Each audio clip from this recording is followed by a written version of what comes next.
હોસ્પિટલનો ward number 7. અહીં સમય ઘડિયાળથી નહીં પરંતુ મશીનોના અવાજથી માપવામાં આવે છે. Beep beep. આ અવાજમાં કોઈ માટે આશા હોય છે તો કોઈ માટે અંતની તૈયારી. આજે એ વોર્ડમાં મેહુલ શાંતપણે પથારી પર પડ્યો હતો. આંખો ખુલ્લી, છત તરફ નજર, પણ મન ક્યાંક બહુ દૂર અટવાયેલું. એની ઉંમર માત્ર 28 વર્ષની હતી, પણ ચહેરા પર એવો થાક હતો જાણે વર્ષો જીવાઈ ગયા હોય. 3 મહિના પહેલા સુધી મેહુલ એક સામાન્ય યુવક હતો. નોકરી, મિત્રો, સપનાઓ બધું હતું. એક નાની એક્સિડન્ટ અને પછી ધીમે ધીમે ખબર પડી કે એના શરીરમાં ગંભીર આંતરિક ઈજા થઈ છે. હવે હોસ્પિટલના વોર્ડમાં જીવન અને મૃત્યુ વચ્ચે અટકેલો હતો. એની બાજુની ખુરશી પર એની માં શાંતાબેન બેસી હતી. છેલ્લા 3 મહિના એણે ઘરની પથારી જોઈ નહોતી. દિવસ રાત દીકરાની બાજુમાં. આંખો લાલ, ચહેરો સુકાયેલો, પણ મનમાં એક જ વાત: મારો દીકરો જીવવો જોઈએ. શાંતાબેન ક્યારેક મેહુલના વાળ પર હાથ ફેરવતી, ક્યારેક એના હાથ પકડીને બેસી રહેતી. એ જાણતી હતી કે દીકરો ઘણું બધું કહી રહ્યો છે, પણ શબ્દો બહાર નથી આવતા.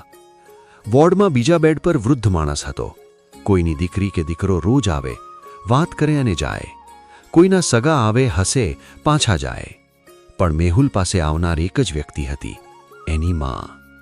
મેહુલ ઘણીવાર મનમાં વિચારતો, જો હું ના રહ્યો તો માં દુનિયામાં કેવી રીતે જીવે? એક સાંજે ડોક્ટર આવ્યા, રિપોર્ટ જોયા, ચહેરો ગંભીર. શાંતાબેન ઊભી થઈ ગઈ. ડોક્ટર સાહેબ, મારું છોકરું ઠીક થઈ જશે ને? ડોક્ટરે સીધી નજર ન મિલાવી ધીમેથી કહ્યું, અમે પૂરો પ્રયત્ન કરી રહ્યા છીએ, પણ આગળના થોડા દિવસ મહત્વના છે. શાંતાબેન સમજી ગઈ. મહત્વના દિવસ એટલે આશા ઓછી. એણે આંખો મીચી લીધી, ભગવાનનું નામ લીધું. રાત્રે વોર્ડમાં લાઇટ ધીમી થઈ, મશીનોનો અવાજ વધુ સ્પષ્ટ લાગતા. મેહુલને ઊંઘ નહોતી આવતી. એણે ધીમેથી માની તરફ જોયું. માં. શાંતાબેન તરત ઊભી થઈ. હા દીકરા, બોલ. માં, તું થાકી નથી ને? એ પ્રશ્નમાં દીકરાની પીડા કરતાં માની ચિંતા વધારે હતી. શાંતાબેન હસી. એ હાસ્યમાં થાક છુપાયો હતો. મારી થાક તો ત્યારે જ જશે જ્યારે તું અહીંથી ઊભો થઈને બહાર જશે. મેહુલ ચૂપ થઈ ગયો. એ જાણતો હતો કદાચ એ દિવસ નહીં આવે. બીજા દિવસે સવારમાં વોર્ડમાં એક નવું બાળક આવ્યું, લગભગ 10 વર્ષનું. એના પિતાનું એક્સિડન્ટ થયું હતું. બાળક વારંવાર પૂછતું, મારા પપ્પા ઉઠશે ને? શાંતાબેન એ દ્રશ્ય જોઈને અંદરથી તૂટી ગઈ. એને પોતાનું મેહુલ યાદ આવ્યો. એ પણ ક્યારેક આવું જ પૂછતો હતો. સમય ધીમે ધીમે આગળ વધતો રહ્યો. મેહુલની તબિયત ક્યારેક સારી લાગે, ક્યારેક ખરાબ. ડોક્ટરોની મુલાકાત, નર્સોની દોડધામ અને શાંતાબેનની પ્રાર્થનાઓ. બસ આ જ જીવન બની ગયું.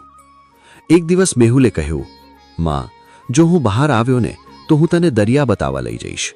તું તો ક્યારેય ગામની બહાર પણ નથી ગઈ. શાંતાબેનની આંખોમાં આંસુ આવી ગયા. હા દીકરા, હું રાહ જોઈશ. પણ એ વાક્યમાં વિશ્વાસ કરતા ઈચ્છા વધારે હતી. એ રાત્રે મેહુલની તબિયત અચાનક બગડી. મશીનો ઝડપથી અવાજ કરવા લાગ્યા. નર્સો દોડી આવી, ડોક્ટરો આવ્યા. શાંતાબેનને બહાર ઊભી રાખવામાં આવી. વોર્ડના બારણે બહાર ઊભી રહીને દિવાલ તરફ જોઈ રહી હતી. દિવાલ પર નાનું ક્રોસનું નિશાન હતું. એણે હાથ જોડ્યા. હે ભગવાન, જો કંઈ લેવું હોય તો મને લઈ લે, મારો દીકરો નહીં. અંદરથી અવાજો આવતા રહ્યા. પછી અચાનક શાંતિ. મશીનોના અવાજ બંધ. થોડા સમય પછી ડોક્ટર બહાર આવ્યા. આંખોમાં સહાનુભૂતિ. શાંતાબેન બધું સમજી ગઈ. એણે કંઈ પૂછ્યું નહીં. એ ફક્ત ધીમેથી બેસી ગઈ. વોર્ડ નંબર 7માં એ દિવસે એક જીવન અટકી ગયું. મેહુલને પથારી પરથી હટાવવામાં આવ્યો. સફેદ ચાદરથી ઢાંકવામાં આવ્યો. શાંતાબેને ચાદરનો ખૂણો પકડીને બોલી, દીકરા, તું થાકી ગયો હતો ને? આરામ કર. હોસ્પિટલમાંથી બહાર નીકળતી વખતે એણે પાછું જોયું. એ વોર્ડ, એ બેડ, એ મશીન, જ્યાં એનું આખું જીવન અટકેલું હતું. ઘરે પાછી આવ્યા પછી ઘર ખાલી લાગતું. મેહુલના કપડાં, એની વસ્તુઓ, એની સુગંધ, બધું હતું, પણ એ નહોતો. શાંતાબેન રોજ સાંજે ઘરના દરવાજે બેસતી, જાણે કોઈ આવવાનું હોય. લોકો પૂછતા, શાંતાબેન, કોની રાહ જુઓ છો? એ હળવેથી કહેતી, મારો દીકરો હોસ્પિટલમાંથી ડિસ્ચાર્જ થઈને આવે છે. હોસ્પિટલના વોર્ડમાં મેહુલનું જીવન અટકી ગયું. પણ એક માતાનું જીવન એ જ વોર્ડમાં હંમેશા માટે બંધાઈ ગયું. જો તમને આ વિડીયો ગમ્યો હોય તો વિડીયોને લાઇક કરો, તમારા સગા સંબંધીઓ તથા મિત્રો સાથે શેર કરો અને ચેનલને સબસ્ક્રાઇબ પણ કરી દેજો, કેમ કે અમે આવી જ રસપ્રદ વાર્તાઓ અને પ્રેરણાદાયક વિડીયો અમારી આ ચેનલ પર લાવતા રહીશું. ત્યાં સુધી બધાને જય શ્રી કૃષ્ણ.